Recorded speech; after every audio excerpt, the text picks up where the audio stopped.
إن الحمد لله نحمده ونستعينه ونستغفره ونعوذ بالله من شرور أنفسنا ومن سيئات أعمالنا من يهده الله فلا مضل له ومن يضلل فلا هادي له أشهد أن لا إله إلا الله وحده لا شريك له وأشهد أن محمدا عبده ورسوله اللهم صل وسلم وبارك على نبينا محمد وعلى آله وصحبه أجمعين. Ayolah ikhwah, azakumullah. Sekarang saya akan jelaskan tentang kewajiban kita untuk taslim dari syarah akidah Ahlussunnah wal Jamaah bab yang kedua. Kaidah dan prinsip dalam mengambil dalil. Poin yang kelima. Berserah diri, taslim, patuh dan taat hanya kepada Allah dan Rasulnya sallallahu alaihi wasallam secara lahir dan batin. Tidak menolak sesuatu dari Al-Quran Sunnah yang sahih, baik menolaknya itu dengan kias, analogi, perasaan, kasyf, iluminasi atau penyingkapan tabir rahasia, sesuatu yang gaib, atau ucapan seorang syekh, atau pendapat imam-imam dan lainnya. Saya ulangi lagi, perhatikan. Berserah diri, taslim, patuh dan taat hanya kepada Allah dan Rasulnya sallallahu alaihi wasallam secara lahir dan batin. Tidak boleh kita menolak sesuatu dari Al-Quran dan Sunnah yang sahih, tidak boleh. Tidak boleh kita menolak sesuatu dari Al-Quran dan Sunnah yang sahih.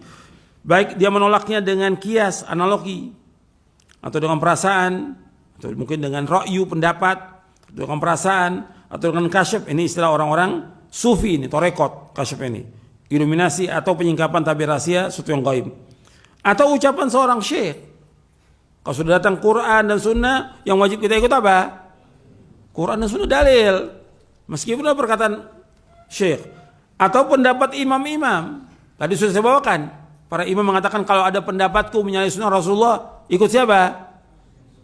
Ikut siapa? Ikut sunnah Rasulullah, buang pendapatku. Itu semua imam mengatakan demikian. Imam Hanafi, Maliki, Syafi'i, Hambali rahimahumullah rahmatan wasi'ah.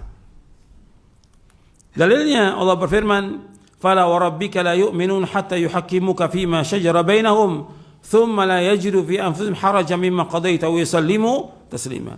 Maka demi Rabbmu mereka tidak beriman sebelum mereka menjadikan engkau Muhammad sebagai hakim dalam perkara yang mereka perselisihkan. Kemudian tidak ada rasa keberatan dalam hati mereka terhadap putusan yang engkau berikan dan mereka menerima dengan sepenuhnya. Surah An-Nisa ayat 65. Kemudian dalam surah Al-Hasyr surah 59 ayat 7 Allah berfirman, "Wa ma atakumur rasulu fakhudhu wa ma nahakum anhu fantahu wattaqullaha innallaha syadidul iqab." Apa saja yang datang kepadamu dari Rasul, kamu ambil.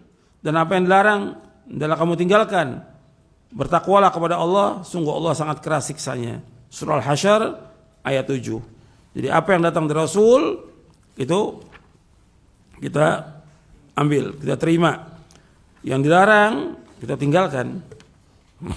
Antum lihat di halaman 57. Dalam syarah akidah Ahlussunnah wal Jamaah, tentang penjelasan kaidah yang kelima. Saya tambahkan dalil-dalilnya. Kata Imam Muhammad bin Syihab Az-Zuhri rahimahullah yang wafat tahun 124 Hijriah, beliau berkata, "Minallahi risalatu wa 'ala rasulil balaghu wa 'alaina taslim." Allah yang menganugerahkan risalah, mengutus para rasul. Kewajiban Rasul adalah menyampaikan risalah dan kewajiban kita adalah tunduk dan taat. Ini diriwayatkan oleh Imam Bukhari dalam kitab Tauhid di dalam sahihnya. Jadi kalau sudah dalil, kewajiban seorang muslim untuk terima dalil, nggak boleh ragu-ragu. Dan ini termasuk kewajiban taat. Dan orang yang taat kepada Rasul berarti dia taat kepada siapa? Kepada Allah. Allah berfirman dalam surah An-Nisa ayat 80, "Man yuti'ir rasula faqad ata Allah wa man tawalla fama arsalnaka 'alaihim hafidha." Barang siapa yang mentaati Rasul, maka sungguhnya ia telah mentaati Allah. Dan barang siapa berpaling dari ketaatan, maka ketahuilah kami tidak mengutusmu untuk menjadi pemelihara bagi mereka. Allah juga berfirman dalam surah An-Nur ayat 51, "Innama kana qaulal mu'minina idza du'u ila Allah wa rasulih yahkuma bainahum ay yaqulu sami'na wa ata'na wa ulaika humul muflihun." Dalam surah An-Nur ayat 51 Allah berfirman, hanya ucapan orang beriman apabila mereka diajak kepada Allah Rasulnya agar Rasul memutuskan perkara di antara mereka, mereka berkata sami'na wa ata'na, kami dengar dan kami taat, dan mereka itulah orang yang beruntung. Allah juga berfirman dalam surah Al-Ahzab, surah 33 ayat 36. Wa ma kana lil mu'minin wala mu'minatin idza qada Allahu wa rasuluhu amran ay yakuna lahumul khiyaratu min amrihim wa may ya'sillaha wa rasulahu faqad dhalla dhalalan mubina. Dan tidak patut bagi laki-laki yang mukmin dan perempuan yang mukmin apabila Allah Rasulnya telah menetapkan satu ketetapan, tidak ada pilihan yang lain bagi mereka tentang urusan mereka. Dan barang siapa yang durhaka kepada Allah Rasulnya, maka sungguh ia telah sesat dengan kesesatan yang nyata. Jadi kalau sudah datang dalil, kewajiban dia untuk sami'na wa ata'na. Nggak boleh pilih-pilih dari urusan mereka. Dan juga nggak boleh berbantah-bantahan. Kewajiban kita menerima dalil-dalil itu. Jadi ini saya bawakan ini supaya tambah jelas bahwa kita kewajibannya untuk taslim. Sami'na wa ata'na kepada dalil, bukan kepada ustadz, bukan kepada syekh, bukan kepada ulama.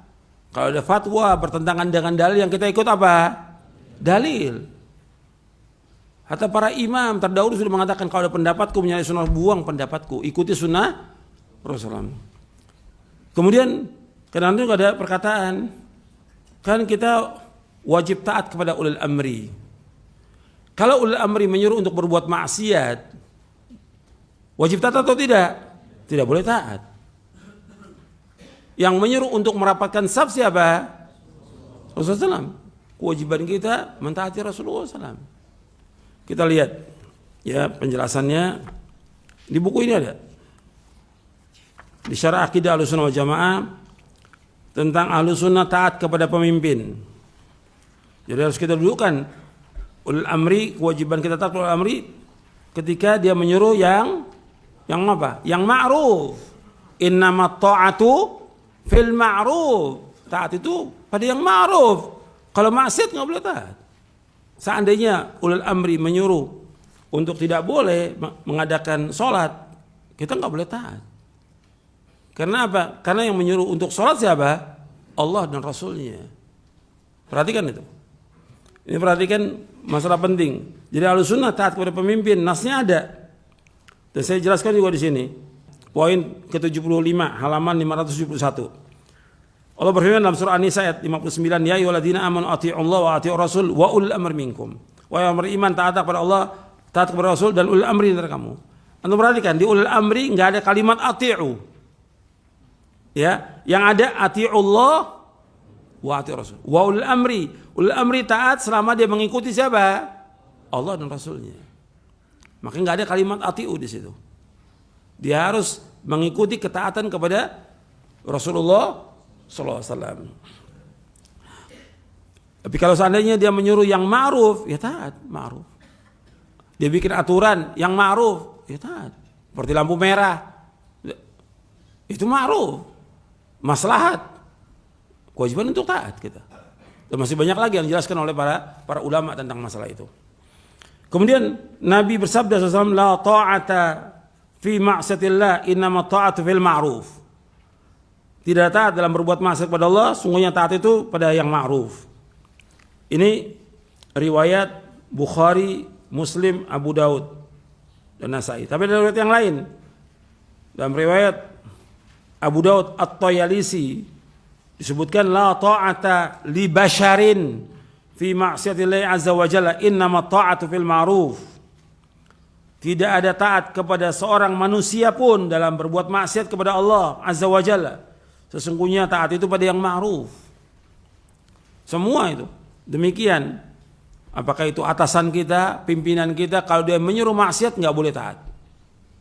Innama ta'atu fil ma'ruf. Dalam riwayat yang lain di sini enggak ada. Di buku ini tidak ada, tapi dalam catatan saya sebutkan dalam riwayat Imam Ahmad, la ta'ata li ahadin fi ma'siyatillahi tabaraka wa ta'ala. Tidak boleh taat pada seorang pun juga dalam berbuat maksiat kepada Allah tabaraka wa ta'ala. Dalam riwayat Imam Ahmad juga disebutkan la ta'ata fi ma'siyatillahi tabaraka wa ta'ala. Tidak ada taat dalam berbuat maksiat kepada Allah subhanahu wa ta'ala. Kemudian ada yang jelas lagi dalam hadis Abu Sa'id Al-Khudri. Kata Abu Sa'id Al-Khudri radhiyallahu an, Rasulullah sallallahu alaihi wasallam bersabda, "Man amarakum minal wula bi ma'siyatin fala tuti'u." Kata Nabi SAW, kata Rasulullah SAW, man amarakum minal wula, siapa saja yang memerintah kalian dari ulil amri bima'siyatin, untuk berbuat maksiat, fala tuti'u, jangan kalian taat kepadanya. Ini jelas ini hadisnya. Diriwayatkan oleh Imam Ibnu Majah, Ibnu Hibban dan Ahmad. Hadis ini hasan. Dalam riwayat Ibnu Hibban disebutkan hasan sahih. Dihasankan oleh Syekh Al-Albani dalam silsilah hadis as-sahihah di juz yang kelima. Gitu. Man amarakum minal wulati bima'siyatin fala tuti'u. Apabila ulil amri menyuruh kalian untuk berbuat maksiat, jangan taat. Gitu. Jangan taat. Ya, taat itu hanya pada hal yang ma'ruf. Kemudian juga di halaman 572, untuk melihat di halaman 572. Alal mar'il muslim as-sam'u wa ta'atu fi ma ahabba wa kariha illa yu'mara bi ma'siyatin fa in umira bi ma'siyatin fala sam'a wa la ta'ah. Wajib atas seorang muslim untuk mendengar dan taat kepada penguasa pada apa-apa yang ia cintai atau ia benci, kecuali jika ia disuruh untuk berbuat maksiat. Jika ia disuruh untuk berbuat maksiat, maka tidak boleh mendengar dan tidak boleh taat. Hadis sahih riwayat Bukhari, Muslim, Tirmidzi, Ibnu Majah, Nasai, Ahmad dari sahabat Ibnu Umar radhiyallahu anhuma. Ini nas-nas jelas ini, enggak boleh taat. Apakah di atasan, pimpinan atau di ulil amri, kalau nyuruh maksiat tidak boleh taat. Ya, sampai di sini kajian kita. Wassalamualaikum warahmatullahi wabarakatuh. Mudah-mudahan bermanfaat. Wa akhiru da'wana alhamdulillahirabbil alamin.